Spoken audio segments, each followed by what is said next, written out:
les États européens se sont mis d'accord qu'il fallait améliorer la qualité de l'eau à l'horizon 2015. Ça y est, on est en 2015, et donc il y a des choses qui ont été mises en place, qui ont été évoquées précédemment, qui s'appellent la LEMA, la loi sur l'eau et les milieux aquatiques, qui s'appelle le Grenelle de l'environnement, et ça a débouché au fameux plan Ecophyto dont vous avez peut-être entendu parler, qui visait, parce que ça a été buté en 2008, à diminuer l'utilisation de ces produits-là de 50% d'ici 2018. C'est un échec, puisqu'on est à plus 5% par an entre 2009 et 2013. Il y a un deuxième plan Ecophyto qui est initié maintenant, là, entre maintenant et le mois de juillet, qui vise à cet objectif de réduire de moitié à l'horizon 2025. En tant que jardinier amateur, si vous manipulez les produits, confrontés à un contact direct, qui peut être par l'inhalation, qui peut être par la peau, ou par les yeux, et encore par l'ingestion. Alors comment ça se retrouve dans l'estomac?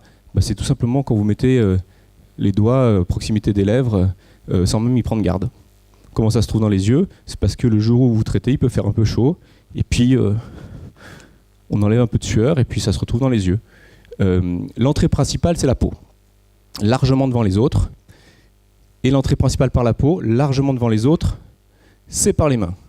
Donc s'il y a quelque chose à protéger, quand bien même on ait une faible utilisation de ces produits, c'est bien ces mains qu'il faut protéger. Tout à l'heure, j'ai été surpris par le fait que 30% des personnes qui ont répondu ont dit qu'elles rinçaient les bidons et qu'elles le mettaient à l'égout.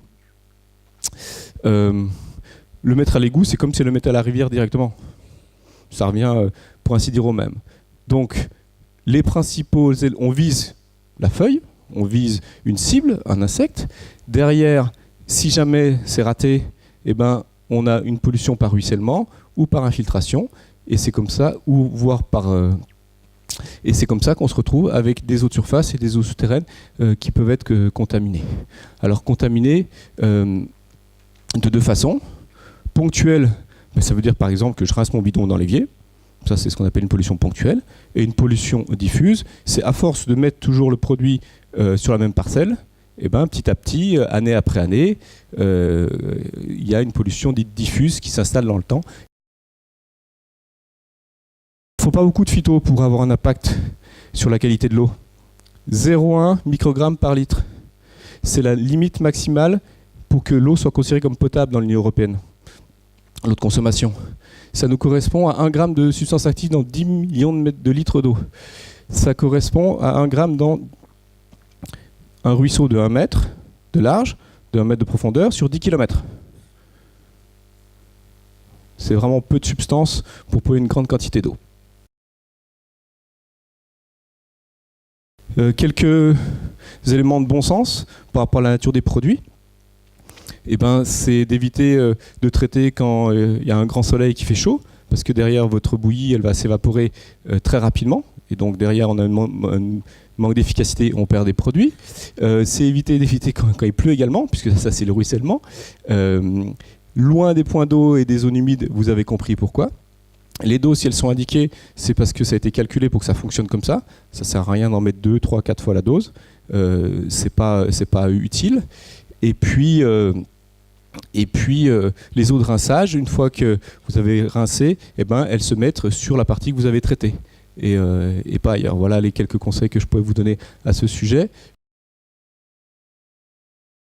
Donc, principe numéro 1, avoir un sol vivant, protéger et nourrir le sol. Principe numéro 2, accueillir la biodiversité. Ça veut dire limiter l'apparition des ravageurs ou des maladies, et par la suite, si elles sont là, les contrôler. Et puis, respecter les bonnes pratiques.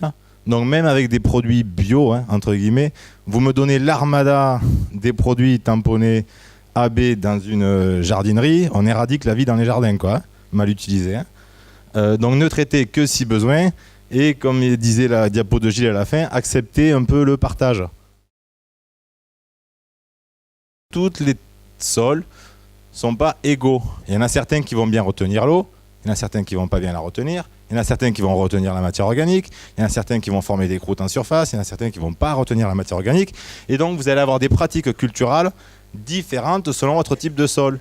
Un sol argileux, vous allez vouloir le décompacter, parce qu'il retient très bien l'eau, il retient très bien la nourriture, mais il n'a pas d'air dedans. Un sol sableux, au contraire, il y a de l'air, mais il ne retient pas l'eau. Donc vous allez adapter vos pratiques à votre terre. Vous n'allez pas essayer de décompacter un sol sableux. Donc essayez de connaître son sol et après, adapter ses pratiques à son sol. Petit 2, protéger le sol avec des paillages et encore des paillages. Pailler, c'est pas forcément avec de la paille. Si c'est des tonnes de gazon, c'est des tonnes de gazon. Si c'est des feuilles mortes, c'est des feuilles mortes. Si c'est du broyat, c'est du broyat. Si c'est de la paille, c'est de la paille. Ça veut juste dire poser une couverture végétale sur le sol. Ça, on estime que ça permet d'économiser 50% d'eau et 80% du temps d'arrosage et de désherbage.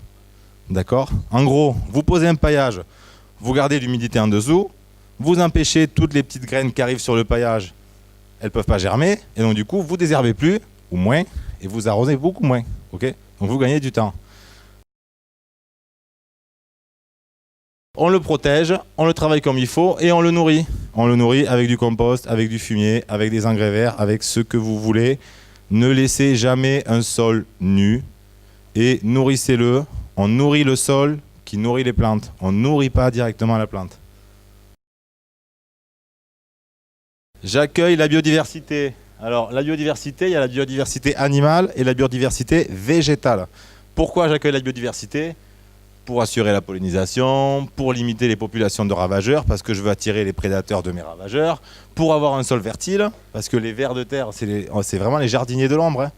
D'accord ? Et pour avoir tout simplement un jardin vivant, parce que c'est bien plus marrant de regarder les coccinelles que de passer de l'insecticide, quoi. Pour attirer les coccinelles, on offre le gîte, donc on leur offre de quoi se reproduire, de quoi passer l'hiver, de quoi pondre, etc. Et le couvert, donc des fleurs, des fleurs, des fleurs et des fleurs.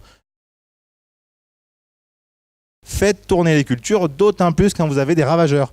Donc en gros, c'est jamais 2 fois d'affilée au même endroit, une plante sensible aux mêmes ravageurs ou de la même famille botanique. D'accord ?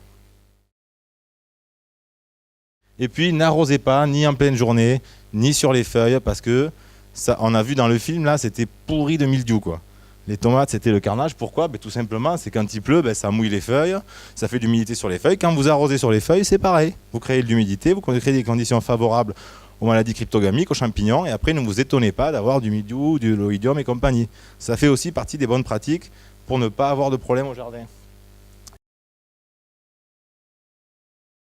Après, tout le cortège des moyens de lutte qui sont les produits autorisés en bio.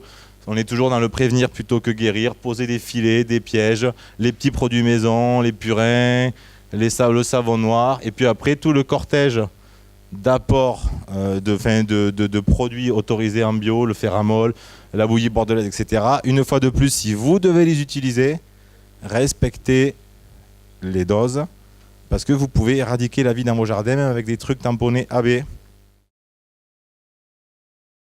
Quand vous faites un apport massif de fumier, massif, ça ne veut pas dire juste je mets une poignée au pied de la tomate. Hein. C'est-à-dire je recouvre le jardin de fumier comme mon grand-père le faisait, comme moi je l'ai fait pendant des années, comme plein de certainement le font. Vous attirez tous les cortèges de décomposeurs primaires là, qui vont devenir décomposer le fumier. D'accord ? Donc ils arrivent, les petits kikis, là, ils décomposent le fumier. Allez, en avant, le fumier c'est de la matière organique fraîche, hein. C'est juste une digestion, quoi. Elle n'est pas spécialement transformée. Et puis quand il n'y a plus de fumier à décomposer, il y a vos salades à décomposer. Du coup, vous les avez attirés là, ils ont décomposé le fumier, et puis quand ils ont fini de décomposer le fumier, ils décomposent les salades. D'accord ? Donc ce qu'il faut faire, c'est pour ça qu'on vous dit toujours dans les revues ou dans les livres de jardinage bio, apporter du compost, une matière déjà, où il y a déjà eu une décomposition. Comme ça, les décomposeurs primaires, ils sont dans le tas de compost, ils ne sont pas au potager, et quand vous apportez le compost, vous n'apportez pas tout le cortège de taupins, de limaces et compagnie qui viennent décomposer le fumier.